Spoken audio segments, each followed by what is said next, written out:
वडिलांपासून मी केलेलं प्रामाणिकपणाचं हे फळ आम्हाला मिळतं.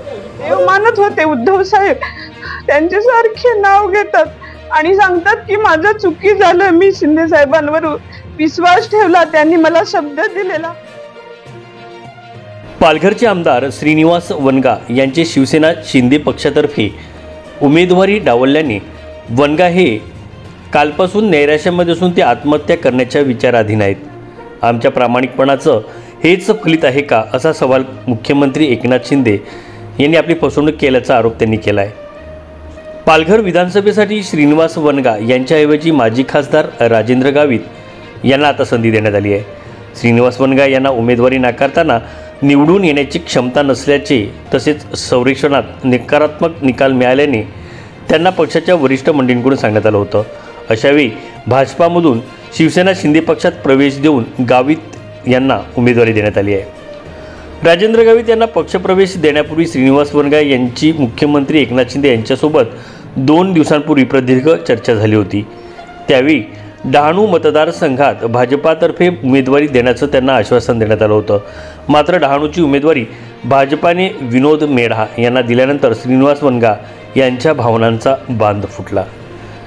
गेल्या 2 दिवसांपासून श्रीनिवास वनगा यांनी शिवसेना शिंदे पक्षाच्या अनेक स्थानिक नेत्यांशी संपर्क साधताना रडत आपली फसवणूक झाल्याचं मांडलं होतं. आपल्या भावना वरिष्ठांपर्यंत पोहोचवून उमेदवारीच्या निर्णयात बदल होईल अशी त्यांना आशा वाटत होती. सोमवारी सायंकाळी आपल्या घरी पत्रकारांशी श्रीनिवास वनगा यांनी आपली व्यथा मांडली. आपण मतदारसंघात निवडून येणार नाही असे 2019च्या लोकसभा निवडणुकीच्या वेळी सांगण्यात आल्याचे त्यांनी कथन केलं.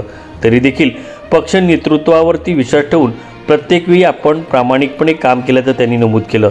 विद्यमान आमदारकीच्या कारकीर्द मतदारसंघात अनेक विकास कामं केली असताना देखील आपल्याला या पद्धतीचे फलित मिळत असल्याने त्यांनी शास्त्रज्ञांनी आपल्याला डावलल्याच्या भावना व्यक्त केल्या आहेत. एकनाथ शिंदे यांनी आम्हाला फसवलं. उद्धव ठाकरेसारख्या देवमाणसाला सोडून आपले पती एकनाथ शिंदे यांच्यासोबत गेले, ही त्यांची घोडचूक होती. माझ्या मुलाच्या वाढदिवसाचं कारण सांगून बंड करणारे आमदार गुवाहाटीला गेले, मात्र माझ्याच पतीला का फसवलं, असा सवाल श्रीनिवास वनगा यांच्या पत्नी सुमन वनगा यांनी सांगितलं आहे. 40 पैकी 39 आमदारांना तिकीटं दिलं, पण माझ्या पतीचा राजकीय बळी काय घेतला, असा प्रश्न उपस्थित केला असून कवाडा येथे वनगाच्या राहत्या घरी पत्रकार परिषदेत वनगा कुटुंबियांना अश्रू अनावर झाले होते. आपल्या वडिलांचे जानेवारी 2018मध्ये निधन झाल्यानंतर झालेल्या पोटनिवडणुकीत भाजपाकडून तिकीट मिळणार नसल्याची चाहूल लागल्याने श्रीनिवास वनगा यांनी एकनाथ शिंदे यांच्या माध्यमातून शिवसेनेत प्रवेश केला होता. तेव्हापासून ते एकनाथ शिंदे यांच्याशी जवळीक सांधून होते. शिवसेना पक्षात फूट पाडून सुरतला मोजक्या आमदारांसह निघताना श्रीनिवास वनगा यांच्या मुलाच्या वाढदिवसाचं कारण इतरांना सांगण्यात आलं होतं. त्यानंतर श्रीनिवास वनगा हे सातत्याने एकदा शिंदे यांच्यासोबत राहिले होते. शिवसेना शिंदे पक्षातील ठाणे येथील एका वरिष्ठ पदाधिकाऱ्यांनी आरंभीपासून यापुढे तुला तिकीट दिले जाणार नाही असं त्यांना निक्षून सांगत असल्याची माहिती श्रीनिवास वनगा यांनी अनेकदा सहकार्याने दिली होती. पक्षाशी तसेच मुख्यमंत्री यांच्याशी एकनिष्ठ राहिल्यानंतर स्थानिक पदाधिकाऱ्यांच्या अंतर्गत राजकारणामुळे श्रीनिवास वनगा यांनी उमेदवारी नाकारण्यात आल्याची सध्या चर्चा सर्वत्र सुरू आहे. माझ्या वडिलांपासून मी केलेलं प्रामाणिकपणाचं हे फळ आम्हाला मिळतं.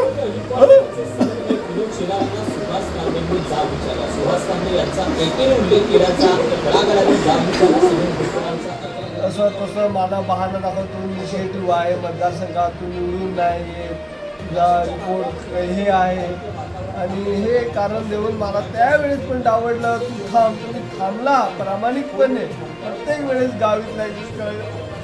आज जेव्हा जेव्हा माझी चांगली संधी येते, मतदारसंघात चांगलं काम केलं,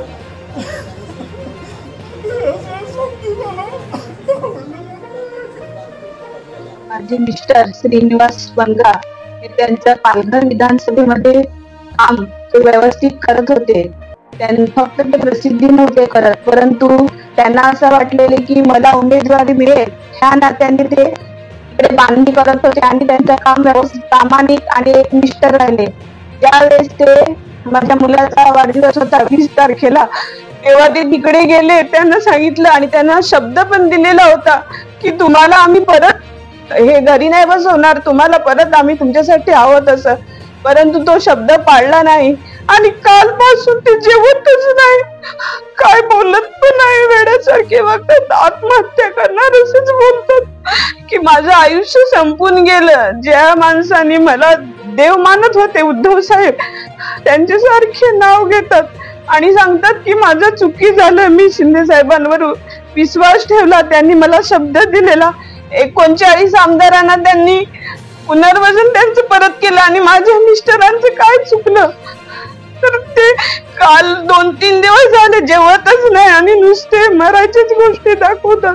आई समजावते, मी सांगते, ऐकतच नाही आणि कोणाच्या समोरही नाही येत. त्यांना आधी सांगितलं की तिकडनं देणार, मग तिकडनं नाही, मग डहाणू विधानसभा देणार होती इकडनं, तर ही पण त्यांचं आजपर्यंत नाव नाही आलं त्याच्यामध्ये आणि त्यामुळे ते फार दुःखी झालेले आहेत. काय ऐकत पण आहे, खोली बंद करून तिकडेच होत, आता उठलेले आहेत पण काय माहिती जेवत पण नाही आणि डिप्रेशन मध्ये गेलेले आहेत. त्यांचं काय बरं वाईट झालं तर मी कोणाला जबाबदार ठरवू?